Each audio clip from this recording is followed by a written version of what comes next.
आई ही आईच असते। आईचं आपल्या मुलावर जीवापाड प्रेम असते। ते कधीच आपल्या मुलांना त्रास झालेली पाहू शकत नाही।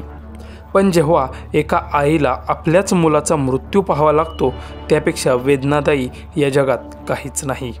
असंच काहीसं छत्रपती संभाजीनगरमध्ये घडलेलं आहे, जिथे आपल्या मुलाच्या निधनाचा आईने इतका मोठा धसका घेतला की काही तासातच आईनेही प्राण सोडले।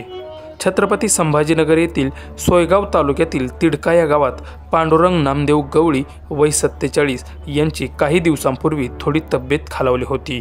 दरम्यान शनिवार दिनांक 11 जानेवारीला सायंकाळी 6 वाजता गवळी यांचं निधन झालं। ही बाब त्यांची आई निर्मला नामदेव गवळी वय 70 यांना कळाली। मुलाचं निधन झाल्याची वार्ता त्यांना समजताच त्यांना जोराचा धक्का बसला आणि त्यातच त्यांची प्रकृती खालावली। तेव्हा नातेवाईकांनी तात्काळ त्यांना गोदेव येथील खाजगी रुग्णालयात उपचारासाठी दाखल केले, परंतु निर्मलाबाई यांच्यावर उपचार सुरू असतानाच 12 जानेवारीला पहाटेच त्यांची प्राणज्योत मालवली। 47 वर्षीय मुलाच्या निधनाच्या धक्क्यातून आईने 9 तासातच प्राण सोडले।